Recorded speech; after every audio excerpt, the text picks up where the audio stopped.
नमस्ते। थर्ड आई में आपका स्वागत है। आज सबसे बड़ी बात है यूक्रेन, क्योंकि जब से रशिया ने यूक्रेन के ऊपर हमला कर दिया है तो सारी चीज़ें मतलब एक दूसरे से उससे प्रभावित हो रही हैं। उससे क्या क्या प्रभाव पड़ेंगे उससे, क्योंकि वैसे सोचिए ना तो हिंदुस्तान का क्या लेना देना रशिया और यूक्रेन के झगड़े से, लेकिन लेना देना है। और वही मैं हम लोग थोड़ा इस पे बात कर लें। मैंने इस सारे प्रभाव को कि क्या क्या प्रभाव पड़ सकते हैं 5 हिस्सों में बांटा है। विदेश नीति, हमारे नागरिक, हमारी जो लोग वहाँ फंसे हैं, इंडिया पाकिस्तान की दशा, आर्थिक नीति और सारी चीज़ों के बाद इलेक्शन तो हमारा उसके बिना तो जीवन ही नहीं है। जैसे ऑक्सीजन की ज़रूरत है उससे, वैसे एक एवरेज हिंदुस्तानी को और ख़ास करके हिंदी बेल्ट में रहने वालों को तो पॉलिटिक्स चाहिए ही चाहिए। इससे पहले कि मैं आगे बात करूँ, आपसे फिर एक बार आग्रह, हमारे चैनल को सब्सक्राइब करें और एक मेंबरशिप ऑप्शन होता है जिसमें हर एक महीने आपको एक छोटा पैसा हमें देते रहना होता है। उस मेंबरशिप ऑप्शन को एक्सरसाइज करें। और अगर आप हर महीने का कमिटमेंट नहीं करना चाहते हैं आर्थिक, तो वन टाइम हमारी मदद करें। जिसका कैसे मदद करेंगे, किस लिंक पे जाके होगा, उसका डिस्क्रिप्शन नीचे बॉक्स में दिया गया है। आप जरा हम लोग बात कर लें एक एक करके कि सबसे पहले रशिया और यूक्रेन के बीच युद्ध हो रहा है। युद्ध जब हो रहा है तो इन दोनों की सेना जो है एक दूसरे से इंगेज है। रशिया के मतलब यूक्रेन के मुकाबले रशिया बहुत बड़ा है, लेकिन यूक्रेन जब सोवियत रूस से अलग हुआ था तो उसके बाद सोवियत रूस के बाद दूसरा सबसे बड़ा राष्ट्र वही है। अब इसका हमसे क्या लेना देना है? तो पहली बात यह है कि अब जो भी होगा, अब यूक्रेन और रशिया का मामला आज सुलझता है, 1 साल बाद सुलझता है, 10 साल बाद सुलझता है, कल बंद होता है, लेकिन अब इन सब चीज़ों में उनके विदेश मंत्रालय इंपॉर्टेंट हो गया है। और उसी तरह से हमारे लिए भी इस समय जो आपकी डिप्लोमेसी है, जो आपकी विदेश नीति है, वो एक तरह से टेस्टिंग टाइम है उसके लिए एक थोड़ा मुश्किल टाइम है। क्योंकि मैं इधर जाऊं या उधर जाऊं, ये एक मुश्किल क्वेश्चन है। रशिया के साथ अगर मैं जाता हूं, क्योंकि रशिया ने हमारे कभी जब हम परेशानी में थे तो रशिया ने 62 के बाद खास करके जब चीन से हमारे युद्ध हुआ था, उस समय रशिया से हमारी नज़दीकी नहीं हुई थी। और उस समय रशिया ने के आर्म्स और ये सब चीन को उसने सप्लाई भी किए थे, पहले से सप्लाई कर रहे थे, थोड़ी उनकी नज़दीकियाँ थी। लेकिन उसके बाद अगर रशिया हमारे साथ जब दोस्ती का हाथ बढ़ाया और हमारे और उसके बीच में दोस्ती हुई, तो कोई भी ऐसा मौका नहीं आया जब हमें ज़रूरत रही और रशिया ने हमारा साथ ना दिया हो। ये फैक्ट है। अब हमारे लिए आज की तारीख में मुश्किल क्या हो रहा है कि जैसे दुनिया में एक समय कोल्ड वॉर का था, जब सोवियत रूस और यूनाइटेड स्टेट्स ऑफ अमेरिका एक दूसरे के आमने सामने थे, दुनिया को 2 धड़ों में डिवाइड करने की कोशिश की जा रही थी। और उस समय पंडित नेहरू एक नॉन अलाइन मूवमेंट की बात किए, उसकी बात किए कि ना भाई हम इस पक्ष के साथ हैं ना उस पक्ष के साथ हैं। और उसमें बहुत से दुनिया के लीडर्स ने शिरकत की और वो एक नॉन अलाइन मूवमेंट बना। आज वैसी स्थिति नहीं है। अब क्या है कि जैसे वहाँ झगड़ा ये है कि यूक्रेन बार बार एक ये धमकी दे रहा है ना कि वो चाहता है नेटो को ज्वाइन करना। नेटो जो है वो एक सामरिक, एक सेना की संधि है नेटो देशों के बीच में, कि अगर कोई दूसरे देश के ऊपर आक्रमण करता है तो बाकी नेटो देश आके उसके साथ खड़े हो जाते हैं और उसके साथ युद्ध में भाग लेते हैं। यूक्रेन अभी तक नेटो का सदस्य नहीं है।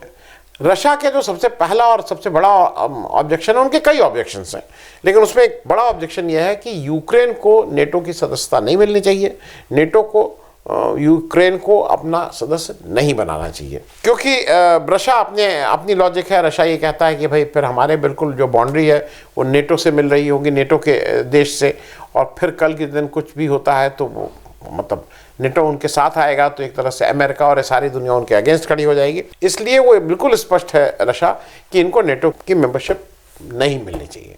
दूसरी तरफ यूक्रेन का यह है कि भाई हम मिजाज में, हम सब चीज़ों में यूरोप के ज़्यादा पास हैं, हमारे लोगों का मिजाज वैसा है, तो हमें नेटो की उसने अप्लाई की हुई, उनको वहाँ की मेंबरशिप मिलनी चाहिए। अब हमारे लिए दिक्कत क्या है कि हम नेटो से के न साथ में हैं ना अगेंस्ट हैं। नेटो तो हमसे कोई मतलब ही नहीं है। अब अपने को कूटनीति की दृष्टि से एक थोड़ा मुश्किल डिसीजन लेना है। हम अगर रशिया का साथ छोड़ते हैं और यूक्रेन के साथ जाते हैं और अमेरिका के साथ अपनी दोस्ती बढ़ाते हैं तो एक दिक्कत है, क्योंकि रशिया हमारे साथ बहुत सालों तक रहा है, रिलायबल हमारा एलाई है। अगर हम रशिया के साथ चले जाते हैं तो ये जो दुनिया के बाकी देश हैं, यूएसए और यूरोप के देश, वो हमसे नाराज़ होते हैं, क्योंकि इस तरह की भी बात हो रही है कि अब चूंकि उसने आक्रमण कर दिया है तो वहाँ सैंक्शंस भी लगेंगे। खैर, ये तो हो गई विदेश नीति की बात। अब दूसरी बात जरा हम कर लें कि हमारे जो नागरिक जो यूक्रेन में फंसे हुए हैं, हमारे छात्र यूक्रेन में फंसे हुए हैं, करीब ऐसा माना जा रहा है करीब 20,000 छात्र वहाँ पढ़ रहे हैं। तो अभी चूंकि युद्ध शुरू हो गया है, अब तो जो एयर सर्विस थी वो भी यूक्रेन में बंद हो गई हैं, वो एयर पैसेज नहीं है। मतलब इस समय जो कुछ भी है, अगर किसी को आना जाना है तो लैंड रूट के जरिए ही जा सकता है। अब एयर का ऑप्शन ख़त्म हो गया है। 20,000 हमारे लोग स्टूडेंट्स फंसे हुए हैं, बाकी नागरिक वहाँ पे हैं। और ऐसी उम्मीद थी कि जब ये सब जब युद्ध शुरू होगा, उससे पहले धीमी आवाज़ में ही सही इंडियन गवर्नमेंट ने वहाँ के रहने वालों से कहा था कि अगर आप वो जगह छोड़ दें तो आसान होगा। हालांकि इतने लोगों का जब तक सरकार की तरफ से एक जॉइंट एफर्ट ना हो जहाज़ भेजने का, ये नहीं हो सकता है, क्योंकि हमारे 2 या 3 जहाज़ गए पिछले 2-4 दिन में। ऐसा कुछ लोगों का कहना है कि उसमें एक सीट जिसकी नॉर्मली कीमत 22-23 हज़ार रुपया होती है, उसका 80-80 हज़ार रुपया इन जहाज़ कंपनियों ने चार्ज किया। तो एक तो ये बात हो रही है कि दूसरा ये है कि अब आपको भाई लैंड रूट आना है। लैंड रूट इतना आसान नहीं होता है जब तक आपका जो वो देश जहाँ पे आपके माइग्रेंट्स या आपके लोग जाके उस जगह पे इकट्ठा हों और वो देश भी उनको अपने यहाँ एक तरह से पनाह दे, कह दीजिए, या रास्ता दे, तो ये ज़रूरी है। तो वो आपकी डिप्लोमेसी इस समय, हिंदुस्तान की डिप्लोमेसी को इस तरह का करना होगा कि वहाँ पे हमारे जो नागरिक हैं उनको रास्ता मिल जाए, उनको कोई दिक्कत नहीं हो। क्योंकि अब फिलहाल जैसा है, अभी तो मार्ग केवल ज़मीन का ही खुला हुआ है। अब तीसरी बात आ जाए जो इस पूरे उसमें जो सबसे इम्पोर्टेंट है, इंडिया पाकिस्तान। अब इंडिया पाकिस्तान और तीसरा एंड हमारे पड़ोसी देश के रूप में चाइना का क्या रोल है। चाइना ने कोई ऑफिशियली तो रशिया का साथ नहीं दिया है, लेकिन रशिया के जो समस्याएं हैं उसको वो एम्पलीफाई करके बोल रहा है। वो कह रहा है कि रशिया में इस समय कुछ समस्याएं हैं और हम जो भी वो इस यूक्रेन के साथ कर रहा है उसको हम इन्वेजन नहीं मानते, इत्यादि इत्यादि। तो चीन ने मोर और लेस, चीन रशिया के साथ खड़ा है, इसमें कोई दो राय नहीं है। लेकिन इधर पाकिस्तान क्या हुआ है कि पाकिस्तान ने अपने को चीन के, अब वो चीन के प्रॉम्प्ट पे है या स्वतः है ये नहीं मालूम, लेकिन पाकिस्तान ने अपने को पूरी तरह रशिया के साथ खड़ा कर दिया है। इमरान खान साहब रशिया गए हुए थे और वो इसी क्राइसिस के दौरान पुतिन साहब से मिले, दोनों लोगों के बीच लंबी वार्ता हुई और पाकिस्तान ने अपनी दोस्ती रशिया के साथ ज़्यादा करने की, मतलब और गाढ़ी करने की और पक्की करने की कोशिश ज़रूर की है। अब हम लोग ज़रा थोड़ी देर बात कर लें आर्थिक नीति, इस पर हमारी अर्थव्यवस्था पे क्या फ़र्क पड़ेगा, थोड़ी अर्थव्यवस्था की बात कर लें। देखिए, 2 बहुत इंपॉर्टेंट फैक्टर हैं। एक है जो क्रूड ऑयल है। अब जब से ये क्राइसिस शुरू हुई है, क्रूड के दाम भागने लगे हैं, क्रूड महंगा होने लगा है, क्योंकि यूरोप में करीब 50-60% जो तेल और नेचुरल गैस इत्यादि है वो इसी रीजन से, रशिया के इस रीजन से ही इंपोर्ट होती है, वो बाधित हो रही है। इस तरह का भी एक खतरा है कि शायद यूएस इस पे सैंक्शन लगा दे, मतलब उनको ट्रेड ना करने दे। तो अगर वो ट्रेड पे सैंक्शन लगाएगा तो फिर कोई भी देश उनके साथ व्यापार नहीं कर सकता है। हमारा और यूक्रेन का एक अच्छा खासा हेल्दी ट्रेड है। हम बेसिकली ज़्यादा उनको भेजते हैं, उधर से भी आता है सामान, उधर से भी सामान काफ़ी ज़्यादा आता है। तो ये इस समय एक देखने वाला है कि हमारे अर्थव्यवस्था पे क्या चोट पड़ सकती है, क्योंकि दवाइयाँ हैं, मेडिकल इक्विपमेंट्स हैं, एग्रीकल्चर इक्विपमेंट्स हैं, इत्यादि इत्यादि, ये सब चीज़ें हम काफ़ी कुछ वहाँ पे डिपेंडेंट हैं। तो मुझे ऐसा लगता है कि यूक्रेन के लिए युद्ध की जो भी कीमत हो, लेकिन हिंदुस्तान के लिए ये इम्पॉर्टेंट है कि हम इसको किसी तरह से मैनेज करें। क्योंकि एक चीज़ मैं और पाकिस्तान के रेफरेंस में बता दूं, जब इमरान खान वहाँ बैठे हुए हैं तो वो सारी बातों के साथ साथ कहीं घूम फिर करके ये कह रहे हैं कि भाई कश्मीर का तो कोई सोल्यूशन होना चाहिए, कश्मीर का कोई सोल्यूशन होना चाहिए।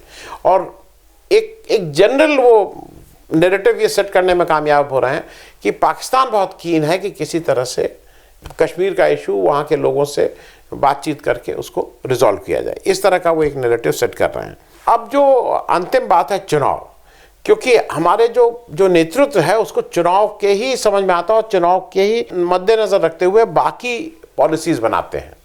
तो अब इसका चुनाव पर क्या असर पड़ेगा, ये सोचने वाली बात है, क्योंकि आपदा में अवसर ढूंढने वाली पार्टी को ये भी एक ऐसा चीज़ मिल रही है कि 5 बजे तो कुछ जगह के वो बंद हो जाएंगे, जो 5th फेज़ के इलेक्शन के जो कैंपेनिंग है, लेकिन आप लोकल लेवल पे अपना नाटक कर रहे हैं या एक कैप्टिव ऑडियंस के बीच कुछ कर रहे हैं, तो वो तो कैसे किसी को पता लगेगा।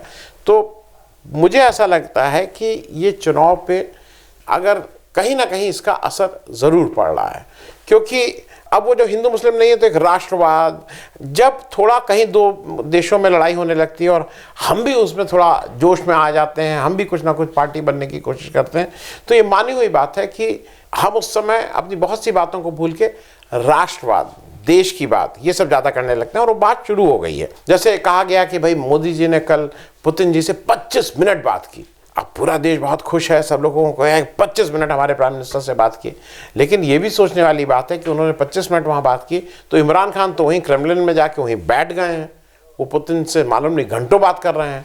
तो ये 25 मिनट वाली बात क्या होगी और कैसे ली जाएगी, क्योंकि मोदी जी को किसी भी एक्शन से, और ख़ास करके अगर हिंदू मुस्लिम नहीं हो रहा है तो विदेश नीति में कुछ ऐसा करके जिससे उनकी रेलेवेंस ज़्यादा बनी रहे, ये करने में वो सिद्धहस्त हैं। तो मुझे ऐसा लगता है कि यूक्रेन क्राइसिस जो अभी जल्दी ख़त्म होने वाली नहीं है, लेकिन उसका कुछ ना कुछ तो हल निकलना ही होगा। आज नहीं निकले तो कल निकले, लेकिन वो कितनी जीवन लेने के बाद, कितनी लाइफ जाने के बाद वो सेटलमेंट होगा, ये भी आने वाला वक्त बताएगा। यूक्रेन में अभी तो वेट एंड वॉच वाली स्थिति है कि अभी हम लोगों को क्या करना है वो थोड़ा और स्पष्ट 2-4 दिन में हो जाएगा। धन्यवाद।